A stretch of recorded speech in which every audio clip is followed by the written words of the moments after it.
So when we think about the indigos were a very long, drawn-out process. It was something that had to get stepped down multiple times. This is something that has been done through timeline jumping, if you want to look at it that way too. That it's something that in a lot of ways there was a projection or awareness, because all is kind of happening simultaneous of what was happening in future timelines. Therefore, acts were put into place, or actions, let me say, were put into place within past timelines that would then begin to play out in future timelines in order for us to have the vehicles necessary in order for fractured souls to begin to incarnate into them, so they could begin to repair the light codes within them, so that they could begin to do the evolutionary process back home. I want to just say that again. These bodies are basically vehicles that fragmented souls within the solar system, let's just look at it from this perspective, that fragmented souls within the solar system can incarnate into, that can begin the repair sequences to move through the biospiritual evolution back into wholeness again by reconnecting all of their fire letter sequences, or the flash sequences that are within our body. This on a huge level takes us back to understanding that we are from the plasma light streams, the plasma fields. And that is plasma fields, that we are light, that we are consciousness. Honestly, we're actually consciousness. And that is consciousness, that as we emanate out on these flash sequences, if you will, of these codes that come from the consciousness that is thought into manifestation. And as these flash sequences move out through manifestation, they hold the divine coding within them, or the mathematics, or the geometry, that always equally can go back out and come back in. Eternal. Go back out and come back in. Go back out and come back in. But it's when they start to get distorted and lose their levels of communication within lower levels of identity, that now all of a sudden the light or the sequences start to get bound or stuck. And from a cosmic perspective, this is just stuck light. This is just stuck consciousness within different bands and dimensions. But from our perspective, it looks like war. It looks like pain. It looks like fighting. It looks like arguing. It looks like killing each other. It looks like all of these horrible things. The consciousness never is destroyed. It is only changed.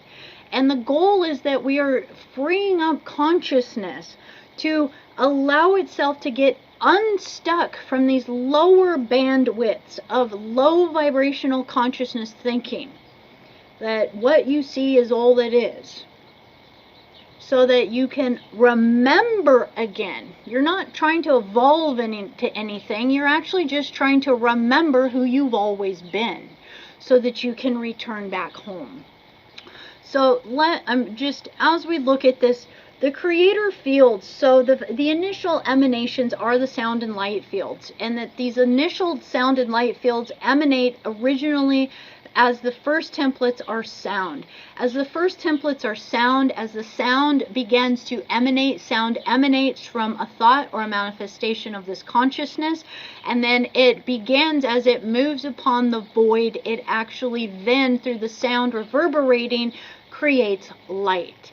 This begins to create within it the template, or the particles that are comprised, that consciousness, let me say this correctly, the particles that are comprised of consciousness. As consciousness starts to emanate as sound and light, it starts to kind of freeze into little packets, that each of these packets are a holographic representation of the all. They're like the fragment of the hologram that contains within it all that it came from, right?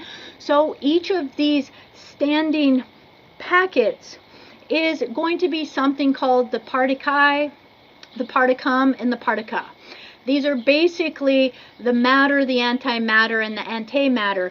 That these are basically, again, we could almost think of these as the electron, the proton, and the neutron, if we want to look at it from that perspective. I think those words will eventually get changed a little bit as we learn more and more about the template of the physics of this reality. But for all intents and purposes, the electron, the proton, and the neutron within this first harmonic template, those change what the elemental structures are as they move higher and higher and higher. But all of these are comprised at the core level of these little pinpoints of consciousness, that this consciousness then begins to build upon itself as it reverberates the sound tones, the original sound tones of creation. And then these sound tones begin to create geometry, these geometric structures. So this is an image in here of sound tones, different sounds and the different geometries they make when the sound is reverberating on a sound plate with, say, with sand. So as we can start to think of that, then we get to look at the entire 15-dimensional time matrix that we exist within is actually made of these standing scalar waves that are interwoven together. And as they are interwoven together, they are all just different points of this standing scalar wave of the consciousness of the all that is reverberating at different dimensional spectrums within each harmonic universe, holding each of those universal templates in place so that creation can exist within each of the harmonic templates. Now, within this, we get to start to look at how our body is a representative of this, how we are really just flashing sequences of light that are flashing so fast that we actually appear solid in this reality as we get to experience this first harmonic universe. So when we look at DNA within our body, we talk about it all the time as being the place where our fire letters are, the place where our star fire activates through there, and it's what is giving the messages, the chemical messages really to the rest of our body in how we are perceiving this world around us and how we are creating our reality. Our DNA is actually what is projecting through what sentences it's spelling out inside of us, what memories we think of, what world or what reality that we think we're in, because it's really replicating within us whatever we either are still holding in us, such as karma and debt, ancestral lineages, the stories of our ancestors, the pains, the wounds, and the traumas. Then that's what we keep projecting in our world around us. But as we do the clearing work, what happens is these sequences start to change through new fire letters coming through, which means new letters, new words, new sentences, new stories. New stories get projected into our reality, and these new stories begin to give us a new perception of our reality and our world and how we feel as part of it within it. So within us, our DNA is the chemical translations and the manifestations inside of us that are actually from a deeper imprint that come from our harmonic bodies from the harmonic universe 2, 3, and 4. So our light bodies of our soul, our oversoul, and our avatar Christos self. The DNA is actually a chemical translation of the morphogenetic imprints held in those scalar sequences. And those scalar sequences actually translate down. Now, distortions can come not just from this world that we're in, but actually there could be distortions in the second harmonic universe. There could be distortions in the third harmonic universe. There can even be distortions in the fourth harmonic universe. There are distortions in our 15-dimensional time matrix all the way up into the 11th and a half dimension. Most of the false ascended masters, most of the false light beings, the false teachings, most of the beings that come that look like light are actually beings that have 11th dimensional consciousness, but they're basically bullies that are stuck in finite time because they're missing their 12th strand, so they can't get through the final Stargate. and they're missing that 12th strand, so they're basically stuck in dimensions 11 down. But they don't hang out in dimension 11. Where do they hang out? They usually hang out in the second harmonic universe, where they act like gods. And they emanate like gods to the beings in the second harmonic universe and the first harmonic universe. And guess what? When you see them, they're beautiful. When you see them, they look like angels. When you feel them, they feel loving. Because they're holding such a higher template than we are, that our body will start to emanate and connect with it, right? There'll be parts of us that start to turn online because we're like, oh my gosh, I missed that. But this is where our discernment comes in. Are you in alignment with Christ consciousness? That's 12th dimensional harmonics. Did you guys catch that? This is super, super, super important, because I hate to say this, but most of the angelic teachings out there, most of the channelings that are happening on the planet are actually coming from these false 11th dimension distorted spectrums. And you'll feel it. You feel it inside of you. If you tap in long enough, it'll feel almost right, but something feels a little off. And then you'll try to excuse it sometimes, because you'll be like, yeah, but it feels almost right. This is where we really tap into our discernment. It is a very, very tricky energy and area within there. And so now, as we get to start to look at this, now we get to realize, okay, so sometimes, even if we tap into our soul avatar, we sometimes want to make sure we tap into our oversoul avatar. But there also could be sometimes distortions within the 7th, 8th, and 9th dimensions that have taken place. This is the Metatronic field. So sometimes the Metatron geometry is, honestly, for a lot of us, has been the most devastating geometry that we've had to deal with from the 7th, 8th, and 9th dimension.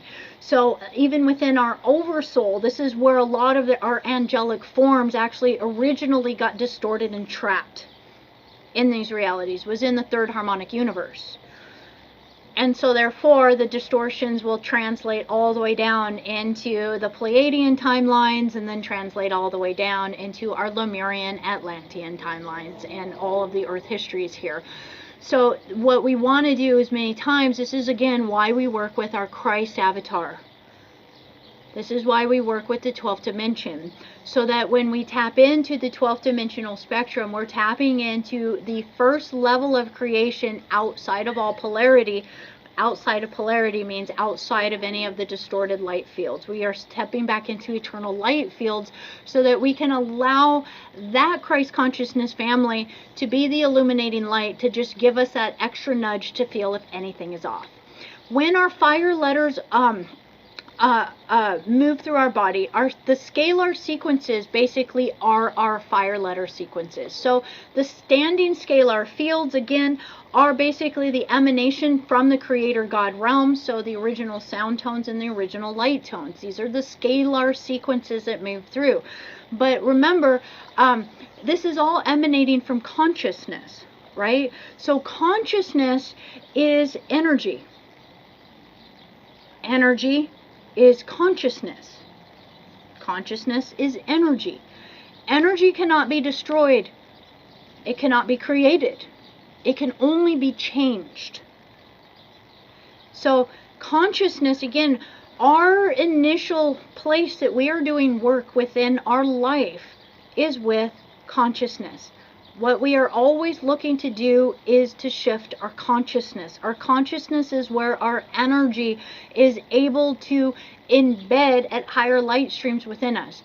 Because when our fire letter sequences are distorted, it trickles into our physical body as distorted DNA sequences, which actually creates mental distortions within our life. It can create depression, it can create bipolar, it can even create things within the field of actual miasmas or even diseases within the body. The distortion fields within the DNA can get so severe that it can actually begin to break down the mylar around the different the nerves in the different ways in which the messages and the energy is translating into the body, and it begins to break down the body, and the body then will die.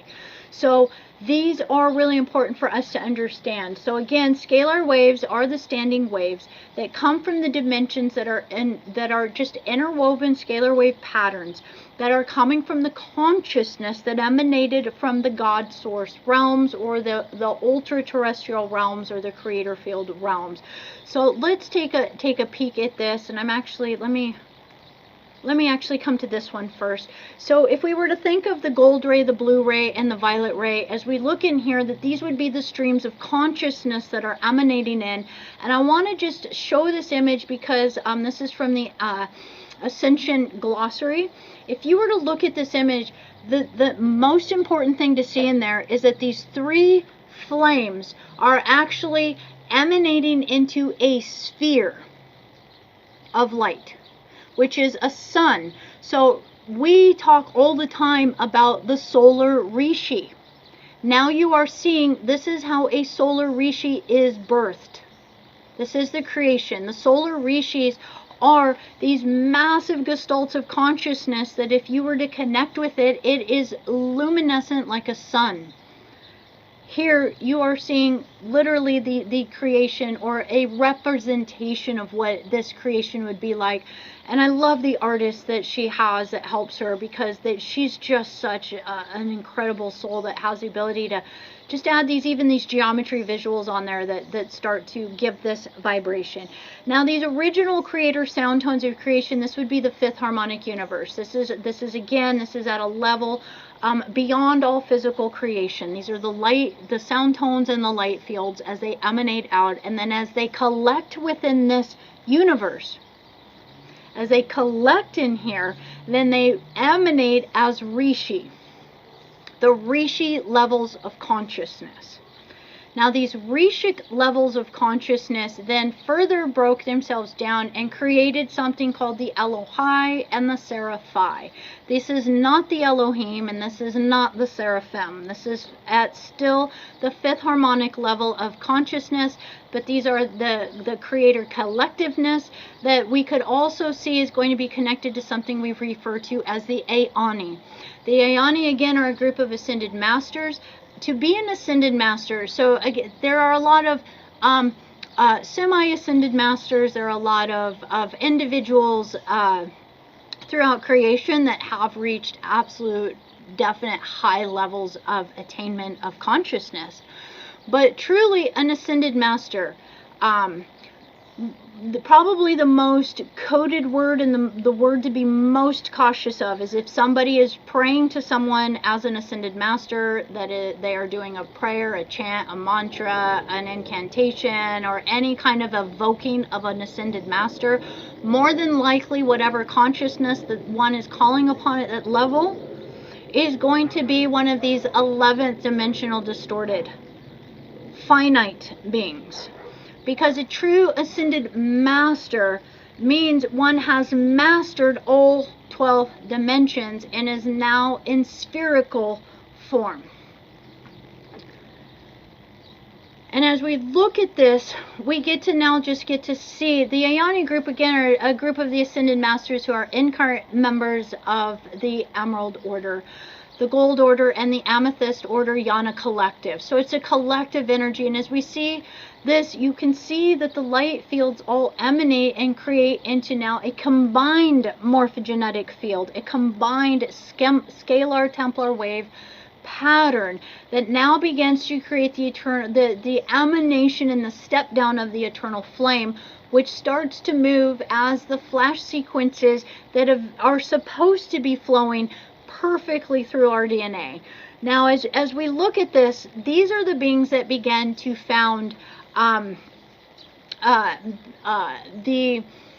Azurites. This is going to be where the eventual This is our family line, if you want to look at it this way, the family line of the indigo races, that it goes from the Eieyani ascended masters that come from these God source fields, that as it stepped down into creation, that within the fourth harmonic universe, they created the Azurite. These would be the blue beings, or almost like the tall white Syrian beings, that the Azurite beings would have then been the beings that would have been created. Remember how I said everything in the 15-dimensional matrix, if you will, has been created for a purpose. So these three founder flames are creating Rishis for a purpose. Their purpose is to hold massive templates of our 15-dimensional time matrix in place, to hold the codes that we need to exist. So then this level of consciousness then created the Azurites at the fourth harmonic universe, which are plasma still light beings. And these plasma light beings then began to create the Elohai Azurites, and basically from here was the creation of the next genetic lines within the third harmonic universe template. Would have started to put now within place the creation of the Oraphim. Now, at this point in time in history, we already have migration moving from Lyra into the Sirius star system. So these are all going to be the hominid form of any DNA spectrum. All creation in the universe, if it has a hominid form, meaning 2 arms, 2 legs, a head, 2 eyes, anything in creation that holds the hominid form has genetic lineage back to the Melchizedek ultra-terrestrial family lines, and it has genetic lineage back to Lyra and the cradle of Lyra. That is the cradle of humanity, the humanoid form. And that as the emanation came through, the next councils that were put into place within the third harmonic universe would have been put into place as a council within the Sirian star system, and also in charge of creating the Oraphim race line. Now the Oraphim was later stepped down, as many of these Oraphim were placed in different planetary systems, and then from the Oraphim came the Terranusium project, which was the step down to where we started to create the Adman body, where we were now working with this template that we're living in now. The original templates were much bigger, they were much taller, they were like giants, they were much bigger, because they were still housing a massive amount of the godlike codes within them. Now these templates that were being held, as more of the wars and different things were happening, there had to be many modifications that happened.